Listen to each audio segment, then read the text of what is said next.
guys, welcome to WeVideo Advanced. I hope I can live up to whatever expectations you might have. I've already failed in one way that you don't even know about, because I was going to email you guys all and say, what exactly do you want to learn? And especially when there were only 3 people signed up. And then I just figured we'll just go with the flow. Since I didn't email, we're just going to go with kind of an outline that I've got. And I thought the first thing that I would do is invite you guys to a Google Classroom that I set up for today that has access to the stuff that we're going to use. And then I'm going to show you how I set things up. Hopefully, it'll be a streamlined approach. And I always, and I mean this so sincerely, if you're using WeVideo and you have a better way of doing something than I'm showing you, please share it with us. Because I feel like this is a community learning environment. So that would be great. And what I wanted to start off with in talking about this document, and if you guys can see it, I see you're logging into it now, that's great. I wanted to talk about some specific things, setting up. First of all, I'm assuming that everybody here has used WeVideo, or at least visited an elementary or basic class on it. If not, just listen and let things flow through you. If you're really super new to it, the advanced may be overwhelming, but hopefully it's still a friendly group and it'll be enjoyable. I will show you how I set up groups in the admin tab and how I add students to groups. And I was planning on having you experience that, but I will add the link in the chat instead, since the classroom thing isn't working, and show you how to create group projects. My first question for you is, do you guys have, do you have an admin tab on your WeVideo? Are you using it as a single user, or are you using it as a teacher? Teacher. Okay. The teacher. So, okay, good. So in the WeVideo account that we have with SECC's demo account, let me move this guy out of the way. I'm going to show you guys this. Now, you have a couple of options. I'm going to show you guys a project that I've set up in advance. But to join this WeVideo, you do not want to use an email that you already use with WeVideo. So if you don't have another email address that you could use, you may want to just make one in Google Mail or Gmail, or you could just go, I don't want to hassle with that, I'll just watch. It's completely up to you. But here is the dashboard for our demo account. In the admin tab, you've got members, you've got settings, which they vary. Like at my school, I don't have kids have the ability to import from social media or to export to it. But depending on the grade level you work with, you can kind of decide all of those questions. The thing that I use the most is groups. I usually make groups like period 1, period 2, TJTV, period 4, that kind of thing. So I can keep them separate and keep their assignments organized. And the way that you make a group is by clicking on the blue plus and you name the new group. You can at that time choose members for the group if they've already joined WeVideo. But I usually do this at the beginning of each term, where I create a group. So I call this one WeVideo Advanced. And then what I do is I click where it says Add Members, Registration Link, Next. I copy the link, and then I make that available, usually through Classroom. Now I want to emphasize again that I think that the timelines of the universe will collide and explode if you use your existing WeVideo to try to get into this. I think it's going to mess you up. So if you want to play along, use a different email account than you would normally use for your WeVideo. All right, let's go back to screen share. So members that join the group will come here. This is the fastest way I've ever seen for someone to join WeVideo. And I'm going to demonstrate what it looks like in incognito here. And I have a little video that I share, that I will share with you if you want it, that shows kids what to do. Because when they get this screen, they have a choice to join with a new account or join with an existing account. And what the students don't understand is if they have ever used WeVideo with their district login, that's an existing account. If they've never ever used WeVideo and signed in before with their district login, then it's a new account. So sometimes with students, you get miscommunication. It's not a deal breaker, it's nothing permanent if they click the wrong one.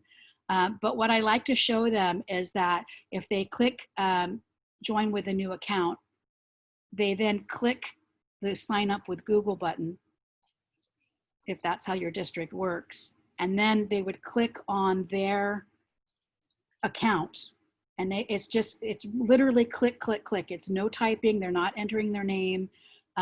They click sign up with Google, they click their Google account, they click allow, and that creates it. Sometimes kids click on the wrong thing. So if we come back to here, there are times if something goes wrong with one choice, I just have them try the other. And I know that's not super high tech, but we try until it works. And every once in a while, maybe once or twice a year, with all the classes that I teach, I have somebody that I need to actually contact WeVideo about. And I'll say, here's the kid's username, I can't get him to join. And it's probably just some strange little setting that was set up with their account that was odd. It almost never happens. So that's how I get kids to join WeVideo. It really takes moments. And then I give them credit for doing it, and I can come back to my group here, and I can click where it says members, and I can give Sylvia and Arnold credit for having joined, or I mark it off so that I can just keep track to know that they're actually in WeVideo. Sometimes if students don't follow directions at all, they end up joining the free WeVideo, which does not give them access to any of the good stuff, and they're not part of my group, so that when I make a project, they can't see it. So I just check off that they've joined my group so that we avoid problems down the road. Any questions for me so far? Okay. What I did here is I created a project called News Editing. Oh, I spelled that wrong. News Editing Shared Project. And I want to talk for a second about the difference between shared and collaborative projects. But first, I just want to show you that I started this assignment, and I added media to my media here, and I'm going to share this media to the project. And it's actually a lot of stuff. This is an assignment that I give kids, and you guys are welcome to use this media if you like. If you want to download each and every piece, you can do that. I'm going to share it right now to a project, my projects, and there. So now, if you are in this group, and you should be able to go to projects, shared with me, and you should see the news, what is that, editing project that I created here.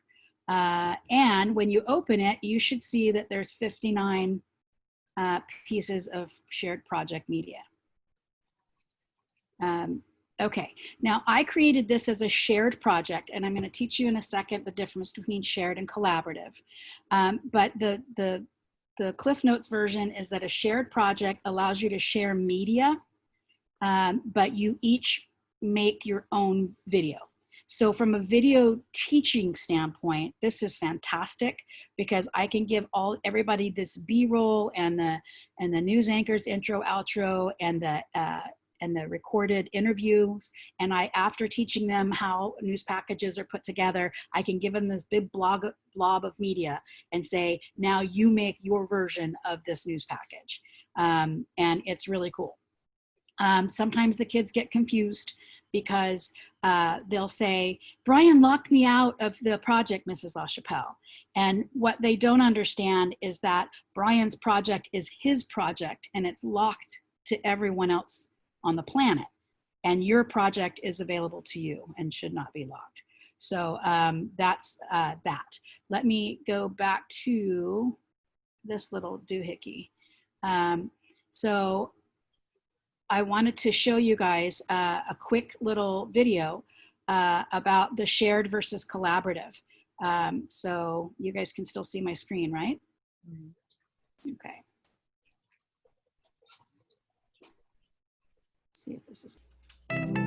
Let's say you have a group of students that are creating a video for English class. Each of them have to create their own version, but you don't want to manage them one by one. Plus, there's common media that they need to use. A shared project is the best way to go. Create a new project.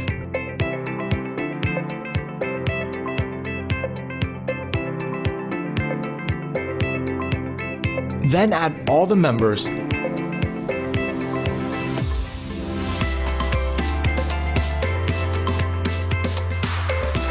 and select the common media for the project.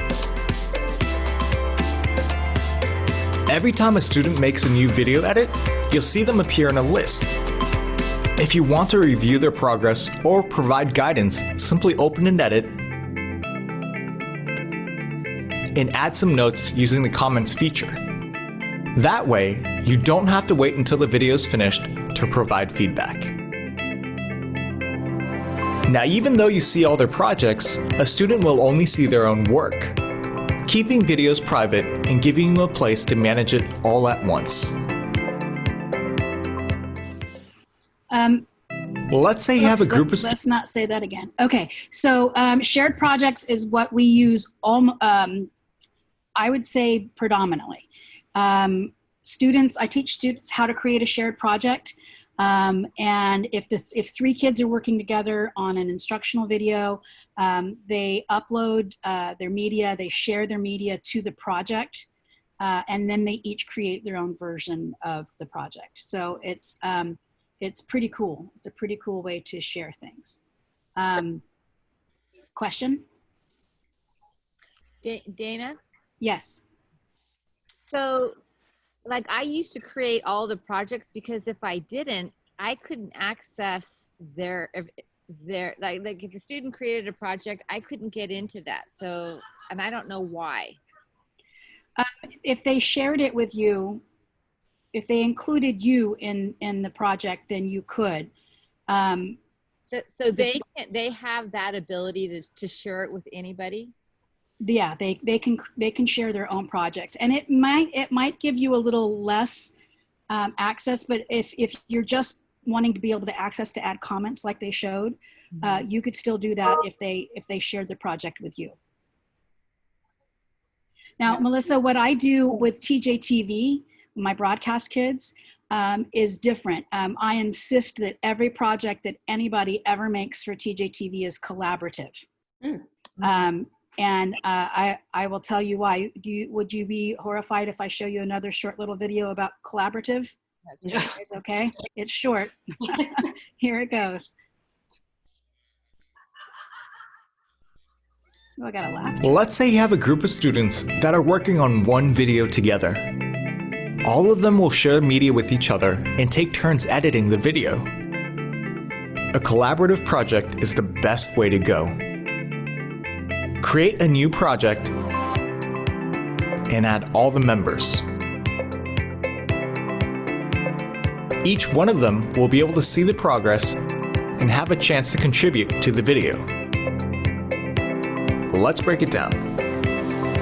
Sally is the first one to create the video. She grabs all the media from the project folder and creates the rough sequence for the video. While she's working, the rest of the project members are locked out of the project. Once Sally is done, the next student can open the project and continue editing it. If a member is inactive for a long time, a teacher can always intervene and unlock the timeline. Working in turns helps the students keep track of the changes and avoid confusion. If at any point in time they want to go back to an earlier version, they can find them in the revisions and load up an older version of the video. They can also leave comments for one another directly on the video, so as they collaborate, they can make sure to communicate. If you have different teams within a classroom creating collaborative videos, it's best to create one collaborative project for each team and organize them in a folder.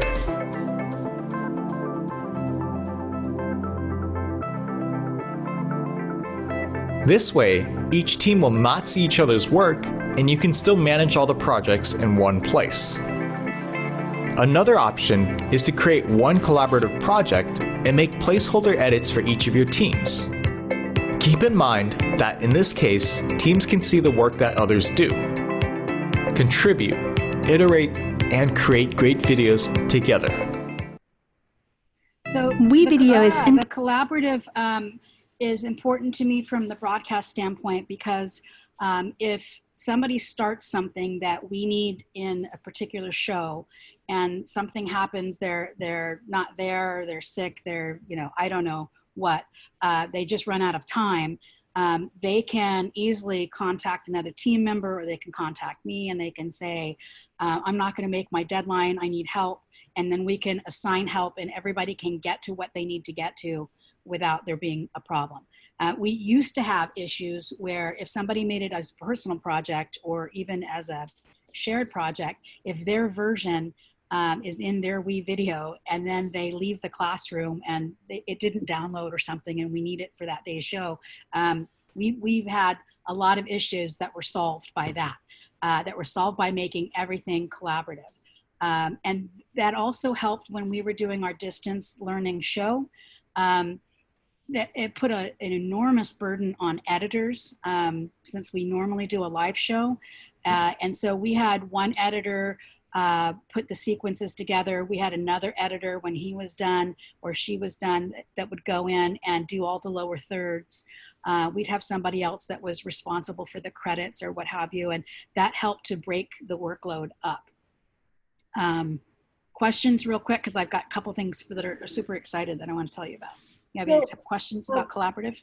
Yeah, I was doing small collaborative groups, but some of them would get anxious because they were locked out because someone else was editing. And how do you deal with that? Because that was a nightmare for me. So I only use collaborative with my my broadcast kids, which are kind of my top kids. Okay. We learn about communicating. They collaborated the most in the distance learning versions of the show. And we had team meetings once a week. And so we knew what everybody was bringing to the table, when it was due. And then the editors, there were 3 editors, I think, on each team. And they just said, you do this part. And then they just would text each other, I need to get in, or I've got a baseball thing, or whatever.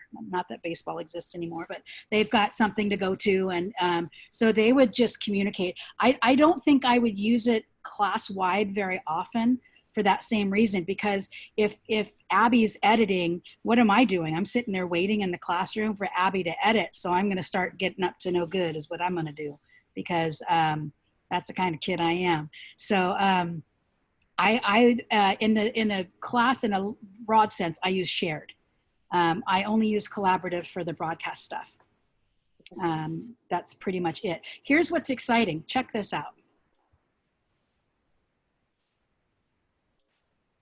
Coming soon. If you guys haven't seen this blog that WeVideo has, it's a really great opportunity to learn things.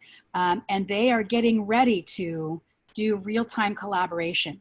I have no idea how they're going to be able to make that possible. But the thing that confuses most kids about collaborative is it's not collaborative right now in the sense that Google Docs is collaborative, or Google Slides, where we can be in the same document at the same time. But my friends, that is coming. This update was just in, did I say it was July? Yeah, it was just a little while ago, a couple weeks ago. So they didn't tell us when, but they've got it they're working on it, and it's coming. Here's another new feature that does work. And this, if you don't know about this, you will be so happy to learn about sharing resources. 1 minute, here we go.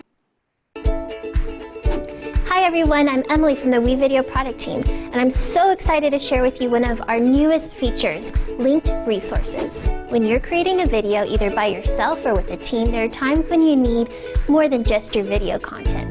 There might be video scripts, project briefs, instructions, or other resources you'll want to have handy when you're making a video. Now, you can connect those resources directly to your projects in WeVideo. You can link Google Docs, Sheets, Slides, and more. Then edit, comment, and collaborate with your team in real time. The best part? You don't even have to open up any other programs, windows, or tabs. Everything is directly in WeVideo. Try adding a few linked resources today. Just open up any video project you've started or click linked resources at the top of the editor. Thanks for watching and stay tuned. We're working on even more cool features coming soon.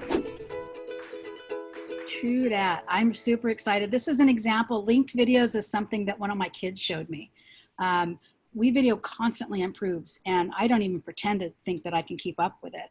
And so I'll see something and I'll say, well, how did you do? Oh, we just put it in linked resources. And I'm like, what is that? And then they show me and I'm like, oh my God, that's amazing. So in your project, there's linked resources right here.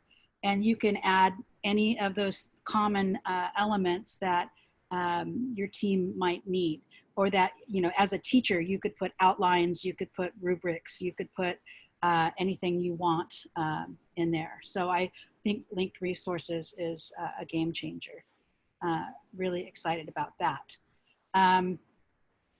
Okay, so I would like to show you guys a couple of things that are in the WeVideo help menu. That's the little question mark right here. And there's some great resources like this. This distance learning or remote learning page, incredible resources. By the way, this Nathan Langrod, he's relative, I think he's a couple years new at WeVideo, and his influence is really revolutionizing things.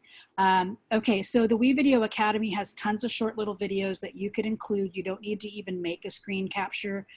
They already exist. They show how to do things in WeVideo. I'll show you in a second an assignment that I used, that I made. And I did some screen captures, but I also used some other things. There's so many options here for teachers, for assignments. It's just an amazing thing. And then the educator's guide here is very specifically for us. And again, just tons of great examples, like equipment that you need, vocabulary that you could make sure, ideas based on the green screen. Kids love to use green screen. Podcasting is also a really great thing that's having a resurgence right now. So this is, I can't tell you how helpful that is. And then I love the Idea Hub as well. I think I was looking at the Idea Hub and I was like, oh, there's all my lessons right there done for me.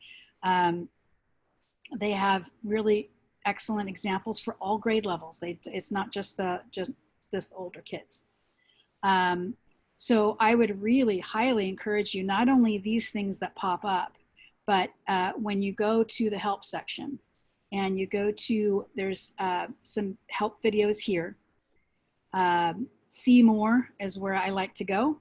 And that has just an absolute ton of short videos about WeVideo. And there's one of my favorites was about how to shoot good video. Was it this one? I won't show it to you. I think it was this one. And I actually, yes, I broke this down. I thought in 2 minutes, they covered so many really important video aspects that I assigned teams to different ones and had them make their own version of this video. It was awesome.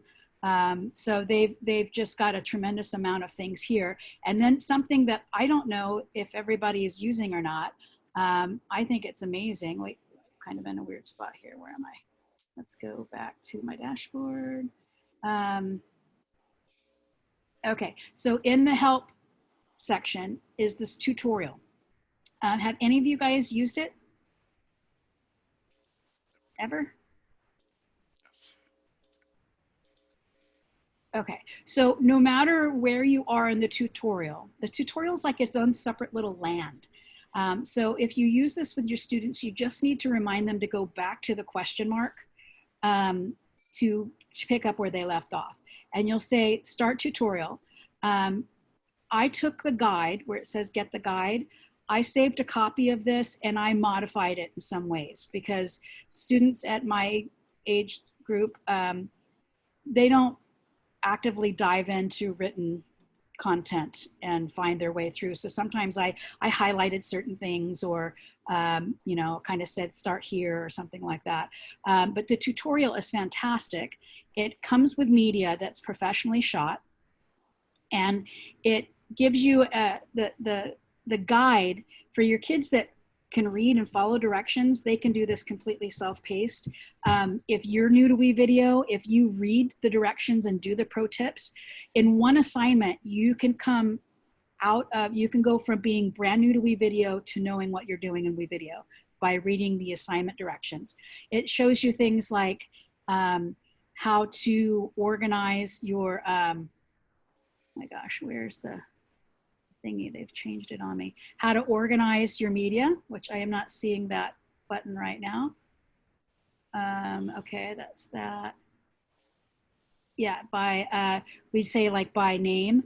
And then if you go ascending, it puts them all because they were named well, which is a great lesson. And I teach my kids, you know, how to name things by their scenes and that sort of thing, so that when they end up with a ton of media like this, that they can organize it. And so then it teaches you how to do things like, you know, bring the media down and how to trim it. It shows you 2 or 3 different ways to trim it. It teaches you keyboard shortcuts. I love things that aren't in the directions, like at one point in this tutorial, as the kids approach the tree, the kid in the plaid shirt is on this side of the tree. And then in the next scene, when they peek through the tree, that kid's on the other side of the tree. Now the directions don't notice that. And to be honest, I taught with this for a little while. It was a student that noticed that. I didn't notice it. And I was like, okay, well, you know, do we have tools that we could, that we can use to fix that? And the answer is yes. And we can double click it and we can hit the reverse. And because there's no writing on any of these guys' shirts or the map or anything, we can get away with it. You can't always get away with it, but it's just a fun opportunity to address things like that. The story is about kids trying to find a treasure chest. There's a knight, there's a sword fight. You know, I mean, it hits all the angles, and it really gives you an opportunity to look at shots that are filmed from different perspectives that have the same action sequence. So the kids have to figure out that it doesn't make sense if the boys look through the tree and then in the next scene they look through the tree again. So we have to learn to edit that together so that the camera angle changes, but they only look through the tree once. That's you know, a really great thing. There's a section where they run up to the treasure chest and they run up and they just stand there because they're waiting for their director to say cut. So we talk about how it's the editor's job to notice that and to trim that so it's not awkward. Hey, Dana. Yes. Really quick, how did you get to this tutorial? I will show you again. Part. Yeah, okay. And the cool thing about this also is there's audio, there's sound effects, and they have to be timed, and so it teaches you to use markers. And we have an opportunity to learn that if you look at this sound wave, am I going to be able to see it here? We learn about zooming, we learn all the tools. So if we look at this sound wave, right here where it's really flat, there's no sound. And so the kids a lot of time will line this edge of the sound effect up, and then it's always late. So we learn that we can actually trim that sound effect and or position it so that it's right when it happens. I will show you, Brian. You go click on the help button and then scroll down. Oops, close that little helpful thing. Oops, wait. Help button. And then right down below the educator resources is let's make a video, and it's start tutorial. And even if you've started the tutorial, most kids don't finish it in one day, but it will remember where you left off. And your pieces of, whatever you've worked on will still be there. They just have to start the tutorial. And then when they're done, they can finish it just like a video, a regular video, and that will go into their exports tab. But for whatever reason, the way they've set this up, you kind of work in the help area. So they won't find it in their dashboard, and that will confuse them. So you have to remember to help them get back to it. But usually enough kids, in a normal world, when kids are sitting next to each other, they'll lean over and go, how did you get back there? And they're like, oh, I got here this way. And in the, where is the tutorial thing here? Like I took this and I highlighted that, and I make a big deal about like, that's how you get back to it. And some of the things that I can tell you, the tutorial, the directions may not or have not kept up with some of the changes. So some of the icons look a little different. And if you're really detail oriented and you want to get in there and update your screenshots or something in your version of the directions, you can. But most of the time the kids can just figure things out. So those written directions are a little outdated because WeVideo constantly upgrades like crazy. But I cannot tell you how I think I tell the students, I'm like this, I know people hate to read directions, and I'm one of them. I open any new device, the direction book is not something I pick up. Luckily for me, my husband is the guy that likes to read the direction book, and I like to just start pushing buttons. So we work well together, but I understand kids don't want to read this, but if they do, and if they do the pro tips, and if in the tutorial guide, there's they give you keyboard shortcuts, and there's a link somewhere in there to a whole bunch of keyboard shortcuts. They talk about trimming. There's a lot of teachable moments in here about if you're learning these really great tools, it makes you edit so much faster. If you know how to select the items on your timeline and right click and close gaps instead of moving each block over, you become so much more efficient and you get your job done faster. So I try really hard to do that. And depending on my classes, some of my classes, I literally go through the tutorial with them and I teach them and then they do it. And other times, like through distance learning, I make it available and then I give more specific directions during office hours for the kids that need the help. But I love the tutorial. It's fun, and if you haven't done it yet, do it. If you like to edit, I should say, it's a fun task. Okay, so I cannot emphasize enough the resources that are available in that little tiny question mark. If you want things handed to you, that's on a platter, that's what I would do. Okay, so before I show you guys some of the lesson stuff that I've created, I want to ask you if you have questions or you'd like me to demonstrate any of the admin stuff from WeVideo. Let me stop sharing my screen for a minute. Dana, I have a question. Yes. So, and I don't, this is probably outside of this group, but I went into WeVideo. I was thrown into WeVideo because we were using other things, but we were thrown into it because of distance learning last year. Right. And the biggest problem I had was my students were recording on their phones and getting their content, their media from their phones to WeVideo. Do you have any tips, tricks, secrets that I was struggling with?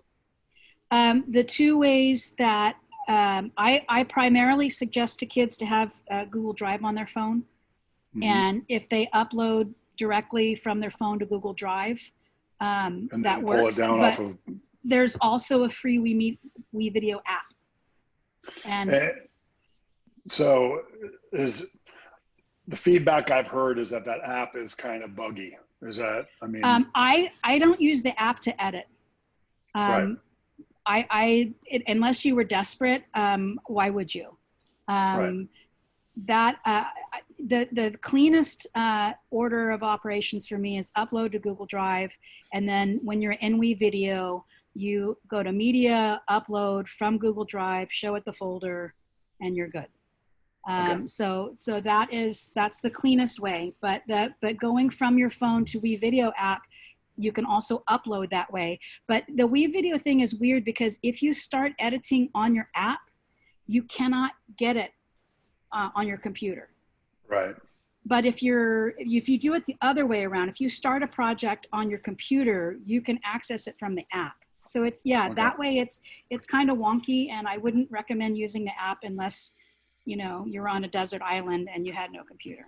Right. Okay. Of course, then you'd have no Wi-Fi, so you'd be screwed either way. All right. Thank you. That's a big help. You're welcome. Any other questions? Yes, Patty. I can't hear you, Patty.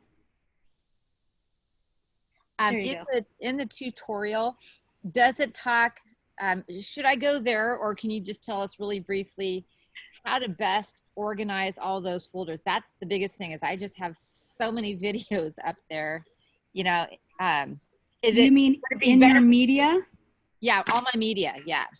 Okay. And it's crazy. And I saw what you did about the heart, you know, like I can switch to, you know, last scene or last upload or whatever, but like how to name it and upload it and all that. I'll tell you a couple things. If you saw my desktop, you would never ask me for advice on organization. However, I'm much better at sharing what should be than what I actually do. I try really hard to teach the kids how to name things, and some of them do it and some of them don't.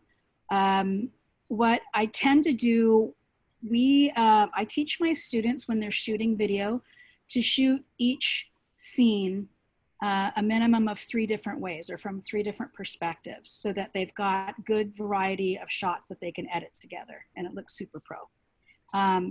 And so if it's scene 1, I would have them do like 0, 1, and that you have to teach them the 0, 1, because if they just start with 1, then it's not going to line up right.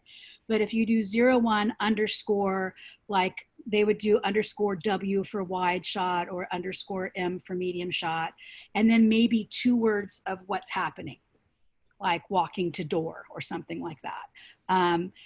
To me, the most important, because they usually have a shot list that has that written out and it corresponds to that. So if they get the scene number and then either the wide, medium, tight, distinction, then when they sort them by ascending order, it's a beautiful thing. I have so much media in my WeVideo, and I've sworn for years that this summer I'm going to go through and I'm going to delete, it's ridiculous. I was doing something and I uploaded, I don't remember what it was, but I was telling the kids the reason that one of the first things that tutorial teaches you how to do is sort through your media. And bunches of, a large percentage of the kids blow that off. But I'm going to say, let me show you why that matters, because this is my media. And they all go, oh, I'm like, and it's pages and pages and pages. And I uploaded something and I didn't look at what the name of it was. And I was on a deadline and I needed a little piece of that thing. And I'm like, but then I'm like, oh, I can sort by date uploaded. I can sort by descending. Boom, that's the thing I just uploaded, and it saved me. And the kids were like, oh, I'm like, it's important to know how to do that. So in terms of folders, in WeVideo, let me, it's a disciplinary thing. And if you are self-disciplined, oh, you know what? You can't see my actual WeVideo, can you? Good. Well, then we don't have to do show and tell. I have a lot of folders, but I also have stuff that's just, you know, I always do the, I'm in a hurry, I'll organize it later, and then I never do. So I'm a mixed bag on that. If you're organizing it for kids and you go like, this is the project and you're putting the media there, like for example, that assignment that I have for news package editing, where it has interviews, B-roll, stand up, and I just put that there, and then I ask them to do that. That's nice because they can't really mess that up. But if they're uploading their own stuff, sometimes natural consequences are the best teacher. And you know, and I tell my students all the time, I have 2 kids, and one of them, they each handle something different. Like if I say, be careful, that's hot, I would have one of my kids would go, it's hot, and he'd pull his hands back and he'd look at it, right? But my other kid goes, it's hot, and you know, boom. And everybody has their own learning style. So I say, I try to show you this way, and if you want to learn it this way, that's great. But some of you are going to be able to have to spend ages looking for something, or you're going to have that personal disaster to learn it that way. So it just sort of depends on that. So the organizing thing the folders can be great. And in Google Drive, I have a whole lesson about, they have to have a video productions folder, and I teach them that every new project has its own folder. It gets complicated because I have kids in a group share folder with each other. So then they have to remember, is it my folder or is it shared with me? So there's some Google orienting that needs to happen. And sometimes that can get a little confusing. But I do like everybody to have access to things so that if my partner was supposed to upload and I'm over talking to my friend because he's uploading and I didn't have to worry about it, but if he didn't upload right and he uploaded to his drive instead of the shared folder, and if I didn't check it, then tomorrow when I'm trying to upload to WeVideo, I'm kind of messed up. And so let me back that up because I just realized I didn't tell you that.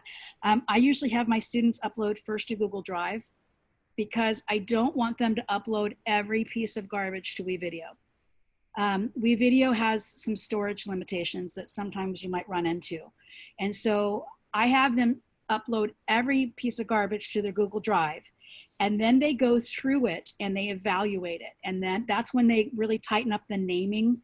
So if I've got this wide shot that's awesome that I'm gonna use, that I could possibly use, I might call that 01_W. But if I have 2 other versions of that same wide shot that are, you know, that have movement, or they just weren't in focus, or they're not as good, then I don't even name those. They just stay MVI, whatever the camera named it. And so when I upload to WeVideo, I only upload my named shots because I know that's the better stuff. But I still have all the junk just in case, because sometimes you get desperate and you're like, oh my gosh, I could use, you know.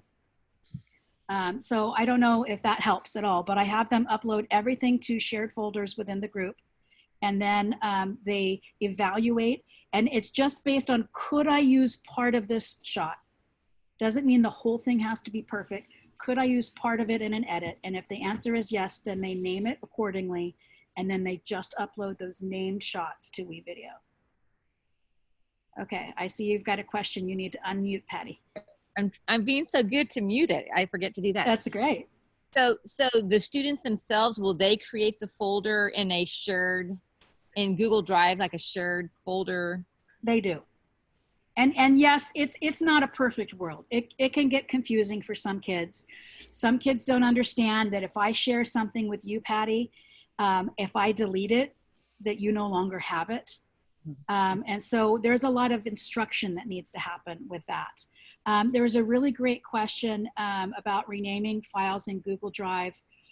You want to rename before you upload the WeVideo, because if you rename, like, especially like if it's on the timeline and WeVideo thinks it's called 01_W, and then you rename it, then the timeline, it's going to say that it can't find it. What is that called?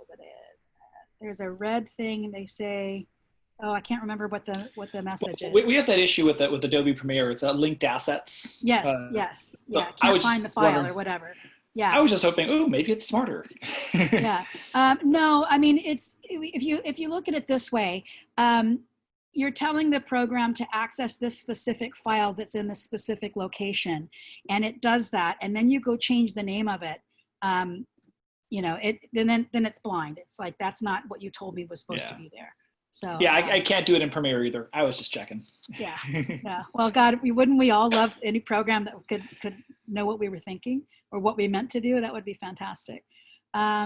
Suggestions of what to start with.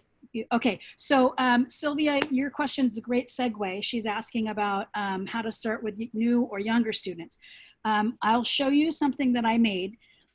You guys all know that our distance learning last year was more emergency learning than any wonderful thing, and no exceptions on this end. I was just like, here's the thing. I thought, well, everybody's going to have a Chromebook, so I'll come up with some ways to have them use their camera on their Chromebook to film. But our district never said everybody needs to have a camera and a microphone. So the people that have a PC feel, I don't need a Chromebook because I've got a PC. So then I've got kids that some of them can see me, some of them have to type, some of them can talk. Most of them don't have any kind of, or some of them don't have any kind of camera at all. I'm like, okay, thank God for stock footage on WeVideo. Because I was just at that point, just participate, just show me that you're trying, and I'm going to give you credit, and we're all going to get through, you know, through May. But as we're getting ready, so you think it's going to be different this year? I always have hopes, Brian. We hope. I know. Yeah, I'll tell you honestly, I was not very impressed with myself as a distance teacher last spring. No, hey, I'm just as honest as I could be. I was just phoning it in. And I told myself that this was the best thing I could do, is to go really easy on my kids, because some of the other teachers were nuts and they were expecting extraordinary amounts of work.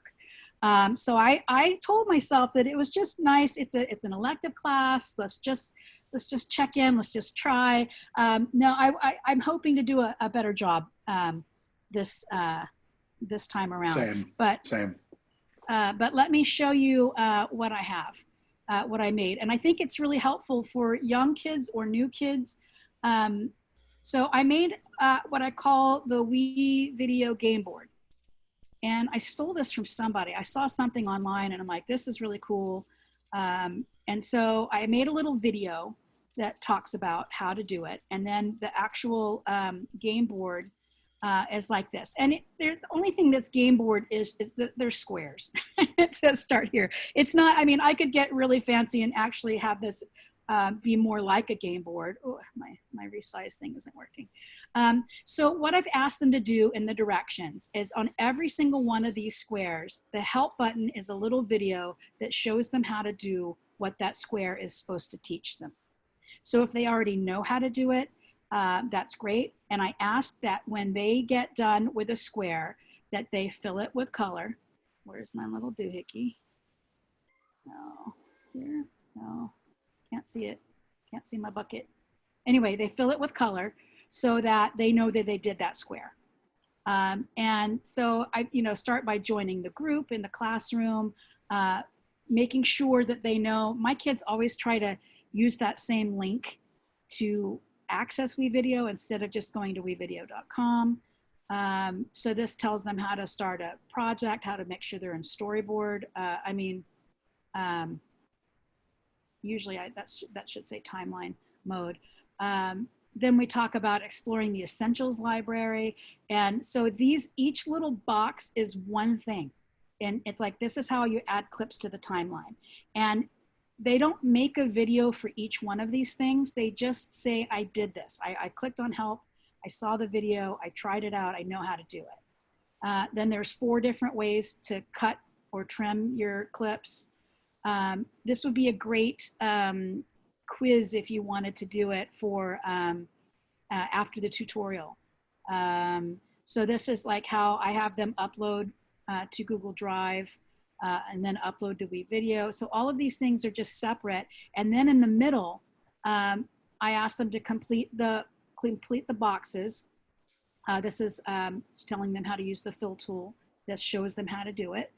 And so at the end, somewhere in here, oh, I think it was in classroom, I said, once you're done with all the squares in this, make a 30-second video that shows some of what you've learned. I mean, I couldn't be any easier than that. I didn't have any kind of rubric, which I probably would in the future. Say, you know, I would cherry pick a few of the specific items from this game board and ask them to demonstrate those things in their lesson. One of the things that I really like about this is when I look in Google Classroom at the class work, I can see the color boxes. I don't even have to go into a kid's work. I can kind of see who's been doing what.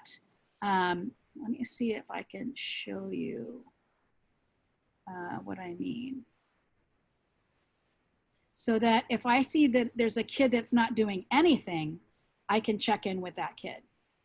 So you can see what I mean? There's like some kids have some color blocks. So I think, oh yeah, those kids are cruising along. This kid either isn't doing anything or doesn't know how to color the blocks. Same with this kid. So that was a real quick visual way for me to jump in and say, hey, I noticed that you don't have any blocks colored yet. You know, why don't we meet during office hours and I can help you with that.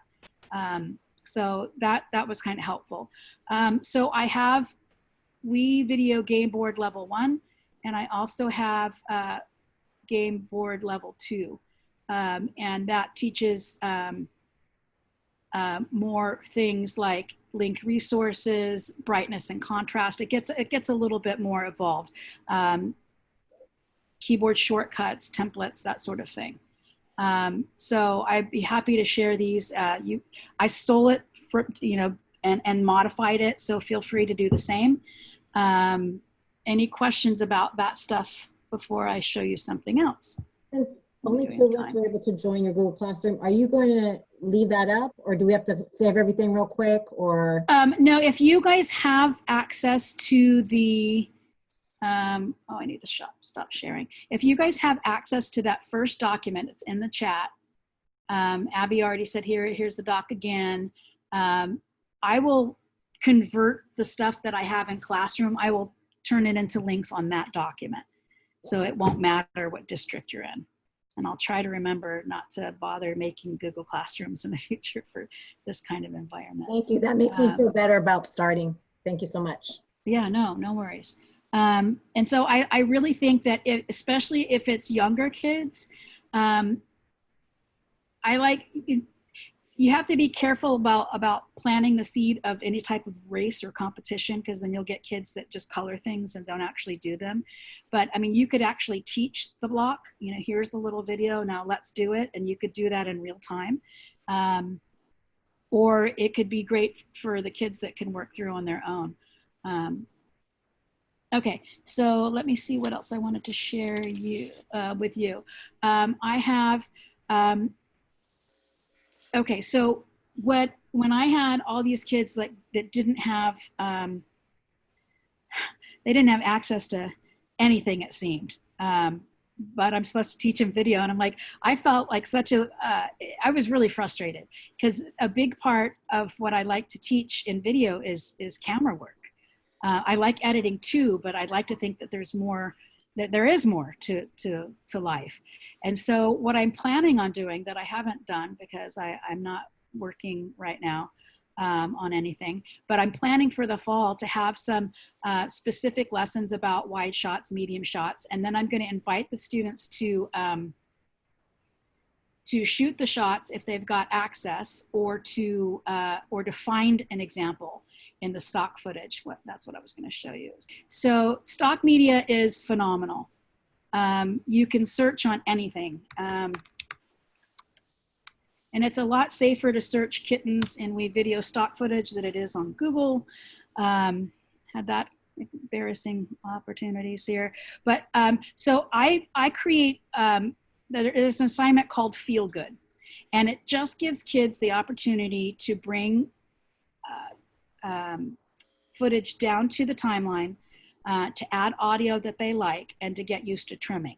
So I have them do something like, you know, find something you like, and it could be kittens, and it could be dirt bikes, and it could be hang gliding, and it doesn't matter. It could be all three, you know, I mean, you don't have to, stick to it. So they learn basic skills like bringing items down. You can show them a couple different ways to trim. I usually try to convince them that they should never have random video that's more than 3 seconds because it's boring. And so we talk about that. And so the feel good thing is kind of cool because they're things that they're interested in. And then they can go to the music and they can find the music that they like and drag it down. I won't put you through the loud music there. But so they can create a thing. You can make their feel good video. We talked about making something that makes you feel good because there was so many things that people were worried about with the pandemic and school not being in session and that kind of thing. So I gave them this really easy assignment and most of the kids just really loved it. I said it had to be a minimum of 30 seconds. I wanted a title in it, something along those lines. And it was great. Then another one that I do for more advanced, I mean, that's really easy. And if you don't have a camera and you can't shoot a wide shot, then maybe you could find one in the stock footage.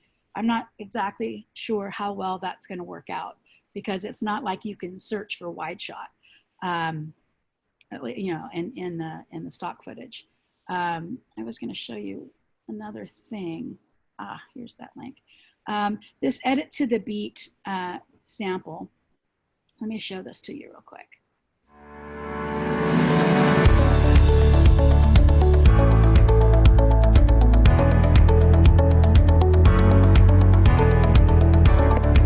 What's your passion? 7th graders can develop a plan to take their passion to the next level as part of the new Royal J. For more information about how following your passion can help you achieve Toby Johnson's highest award, attend the next Royal J orientation meeting. So that's an example of editing to the beat. Who's that voiceover artist? She was that's good. Me. That's me. I get teased a lot about my voiceover voice. But yeah, that was my big moment in broadcast. But this was a great assignment because it was all stock footage. They can find things that they think were interesting. What's interesting is that if you assign an edit to the beat, I literally showed it to kids and said, do you notice how the pictures change on the beat? And everybody says yes. I'm like, choose any music you want from WeVideo, any stock footage you want from WeVideo, and make something similar. Advanced kids, you can add the voiceover component. You can either script them if you want to use that on your broadcast, or you can have them create their own script. But some kids don't hear the beat. You have to be prepared that some kids musically, they don't have it. I mean, I remember when my sister was little and she came over and she said, can you teach me the beat? Because I teased her once because she was clapping wrong. And so she sat in my lap, this was when she was really little, and I was like teaching her how to clap her hands. And so I kind of did something similar back when we were in person with students. And I'm like, you know, do you hear this? Can you hear how like that's in that? And, you know, and so then for a couple of kids, we started looking at the sound waves for when they get big. And I'm like, if you know that visual can help you put a marker right there, and if your image changes right there, you know, that can help. And then there's some kids that are just going to be hopeless at it, and you just go, good try, you know, full credit. So just be prepared that a lot of kids cannot, well, not a lot, some just can't hear it. But they love doing that kind of stuff, and that's an easy for you as a teacher assignment. And it's an enjoyable assignment for them.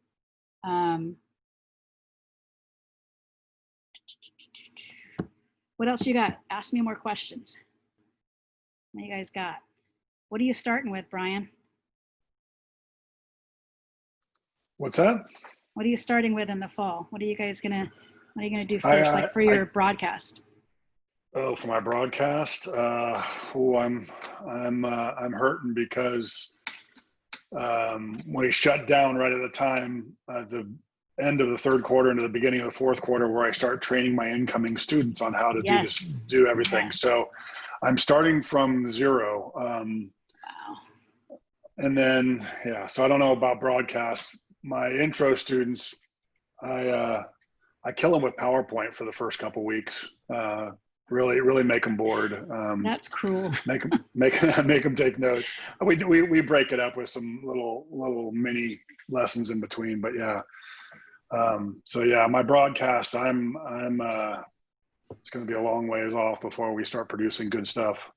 When we first went distance learning, at that time, it was great timing for a pandemic, because the kids are at the top of their game at the end of third quarter. They all know what they're doing. Yeah. And so it was one of those moments where I was able to sit back and just like beam with pride. I this group's in charge of Monday's show, and this group's in charge of Tuesday's show, and let's talk together. How are we going to finish how are we going to do the editing? And I made it really easy that every team member had to contribute something. And then I left that completely up. Like, it doesn't have to be a super in-depth news package. It could be like, we had some brand new kids, because that's also when we bring kids in. And a lot of my new kids said, no, I'll wait until we can actually get in the studio. But the ones that hung in there, they wanted to do stuff, but they didn't know how.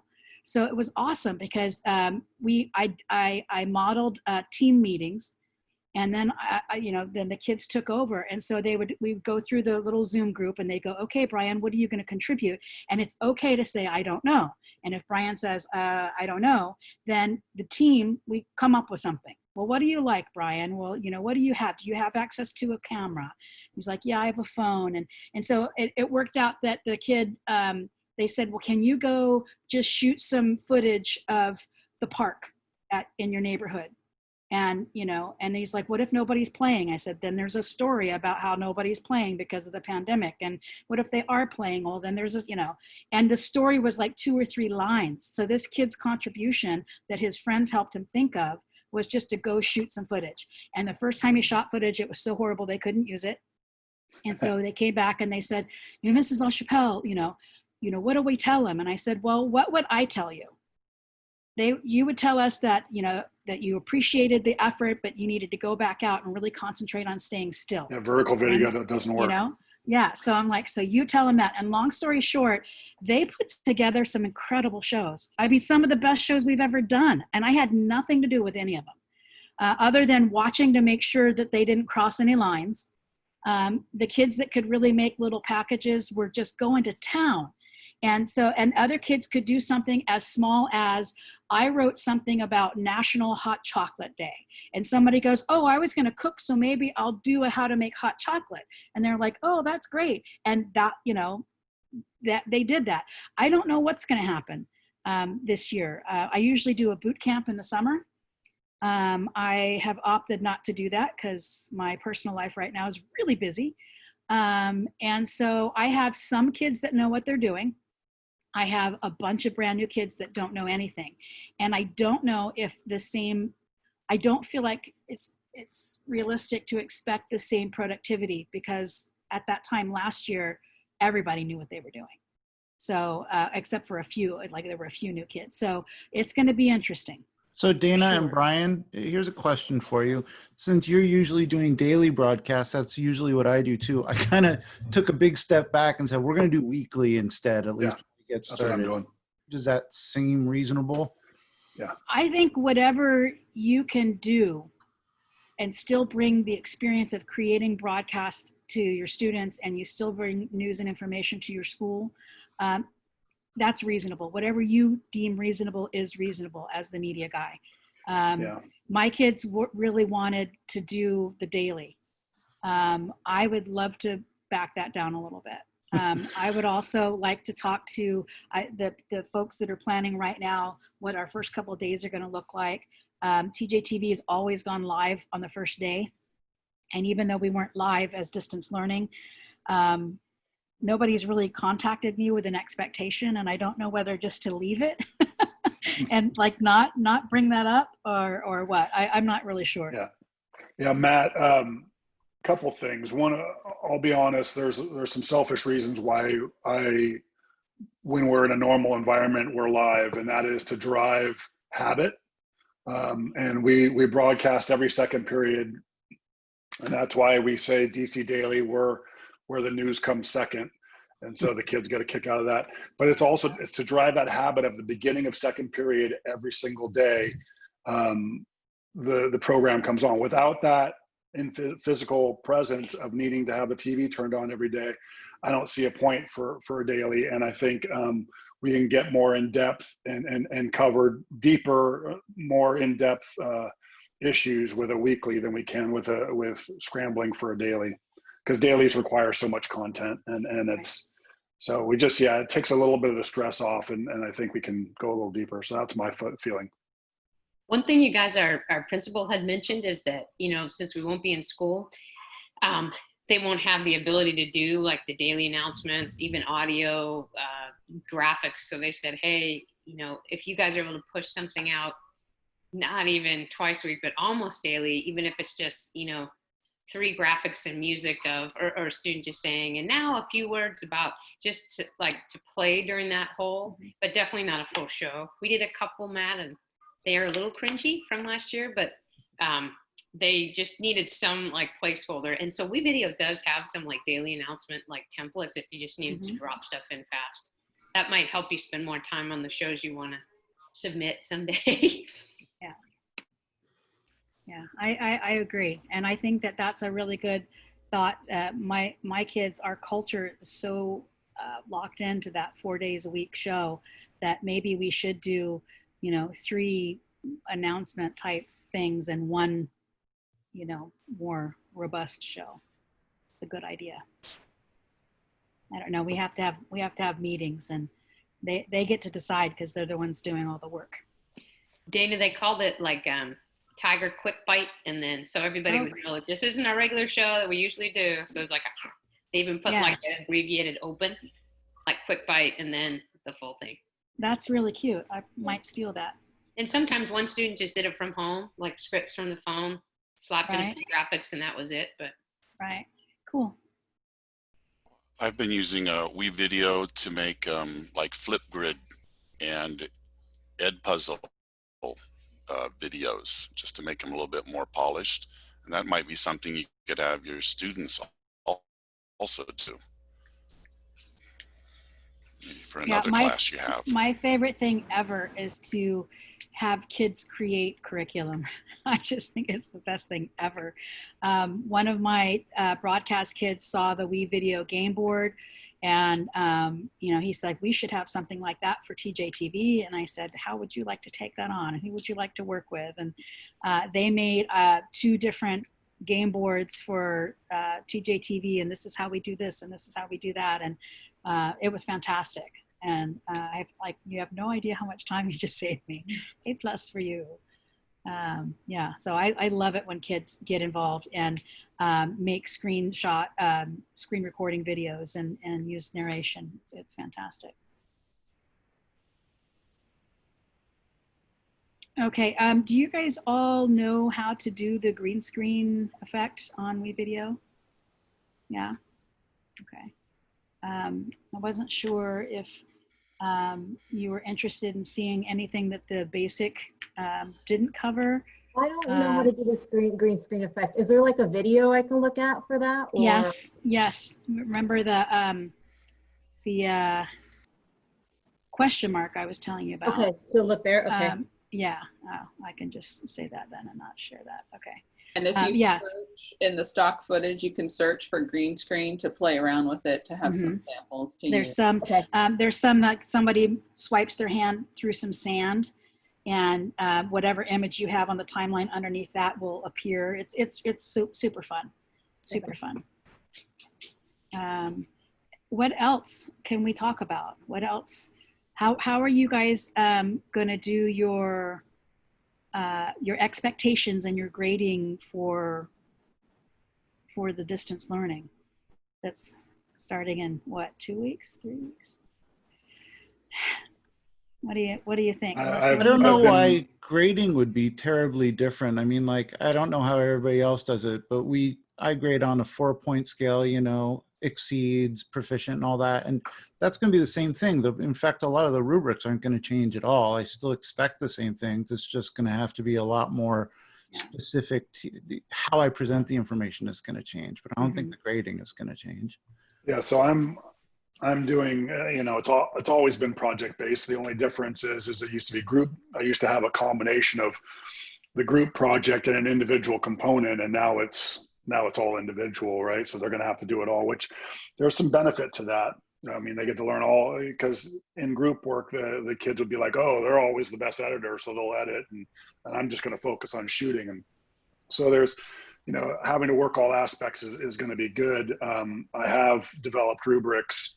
I've always used rubrics, but now I really worked on them and fine-tuned them over the summer. One thing my wife helped me come up with is kind of a 2-tiered turn-in system for the projects, because if you think about a project, I'm talking about a video. If you think about my advanced classes, we're talking video for broadcast. So one of the things I'm going to do is I'm going to have a first cut deadline and a final cut deadline.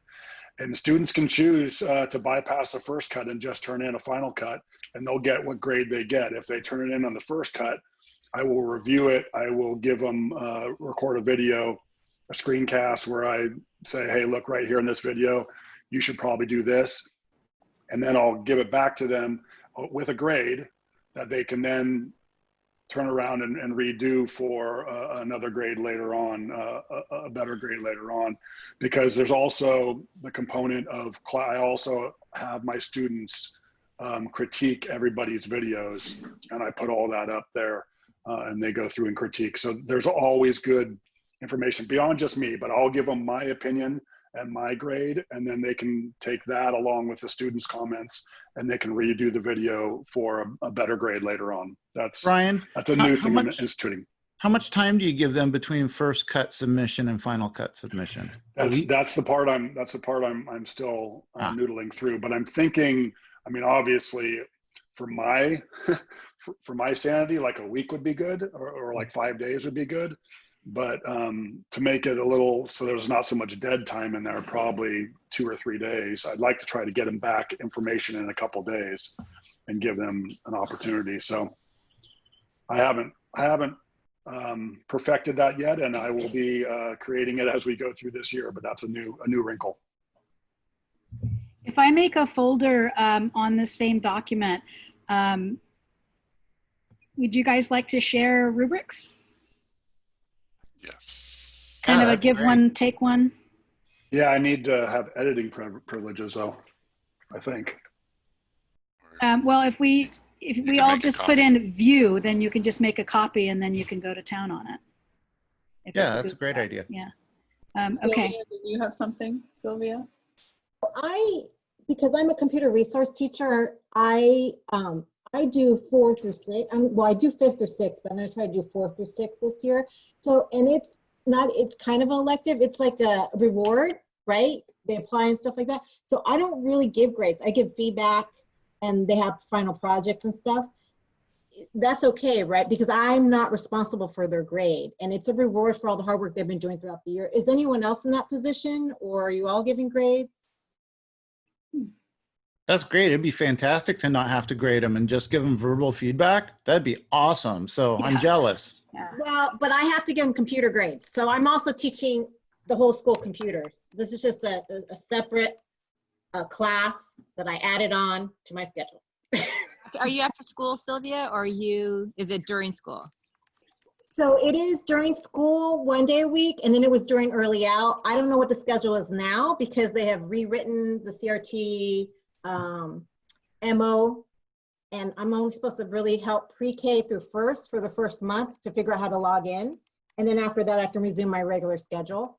So I have to negotiate with the principal because I would like them to be able to come to me twice a week like they did before, but I don't know if there's time for that. So, yeah. Dana, thanks a lot for those resources. Not only what you shared, what you told us and showed us today, but those but the worksheets are great. The fill in the grid one. I mean, I know I'm going to use those in some way. It's just great to share those resources. Thanks. You're welcome. I'm glad that you find them beneficial. And I know that we really are a community. So we throw like I noticed a mistake in one of them that was like, make sure you're in storyboard. You know, I told you I stole it. I never use storyboard. So I was looking at that going, oh, I didn't catch that. But yeah, please feel free to share stuff and don't get all worried about mistakes. Just share it, because we're all just going to take it and change and do what we want to it anyway. We all have editor rights. So please make sure that you're going to make a copy of whatever you might want to use rather than trying to edit the actual document. So and I want to say for the rubric I just put up, I want to give credit where credit is due, because I basically went off of the SEVA rubrics, which I know Dana had a huge hand in. So thank you to both SECC and Dana. So I used that as my foundation, added a little bit more to it. And so mine's a 35-point rubric. But so keep in mind, one thing I tried to do, and this is for all of you guys, I'm sorry I interrupted you here, Dana. No. But this is it's a 35-point rubric. My projects are worth 50 points. The idea being my learning target for each project will be the extra 15 points that I'll add on. So it's kind of a foundational rubric, and you guys can take a look at it and modify it, you know, or do whatever you want to. But that's my thinking behind it, is that I'll have learning targets added to each rubric for each project. So take it for what it is. That's cool. I don't ever use a rubric that I don't change. Every time I'm grading a project, I'm like, oh, this didn't cover that. And I've probably changed the rubrics that we created with SECC, you know, a million times, because, you know, as soon as you grade with it, you're like, didn't think about that. Like, what if they didn't finish the project? Or what if they, like, you know, you got to be that lawyer to find all those loopholes and closes them up. Abby, I have a question for you. Is it possible for you to, or maybe I could, copy the chat? Yes, here? I will save it. And then I think I've just done it. So let me see if I can dump it into that document too, because there's a lot of good links in there that people might want to share. So, and okay, cool. Abby, I don't know if you're the right person to talk to this. Like Dana had said in the past, we had talked about approaching WeVideo and seeing if we all can use our purchasing power to get a better deal. Can somebody at ICCC be the point person on that? Because we're like ready to pull the trigger and fill out a contract here pretty soon. Yeah, I know. I think it was just a few days ago we talked about it. So I think Doug would be handling that. But okay, cool. I'll mention it to him that it was definitely a conversation that we had today on this, and people are interested. And that might help people that don't have 30 kids, you know? Yeah. Thank you. Yeah. And then Sylvia, we've had this message board for teachers in the past on our website. It hasn't really gotten very much use, but if you email one of us here, then we can usually find the right person to connect you with or anything like that. Because all the computer resource teachers have like a shared document, and they add questions, and then it comes up in their email or whatever, and then everyone just answers what they can or gives resources. And we've been doing that since last trimester, and it's super helpful. Not everyone has to answer, but someone usually does, because Google search does not answer all the questions. So yeah, I can send you a link. I'm not actually even sure if it's still up here, because we had the okay. Well, just food for thought, because as an elementary at a low-income school, it's just, I mean, probably for everyone, it's just quadruple challenging. So yeah, all the help I could get would be great. Yeah, and if there's an easy way, like I wish Classroom would work or something like that we could do. Yes. Yeah, I don't know how that. Yeah, that would be good. I put an advanced session chat board link, and it's messy, but the links are there. So you'll have to probably copy and paste them. They didn't come across as links, but it's there. So, and then I'll add the lessons that were in Classroom. Perfect. All right, you guys, thanks for hanging out. Thank you, Dana. Stay in touch, huh? Yep. Thanks. All right. Thank you. Bye. Super helpful. Thanks.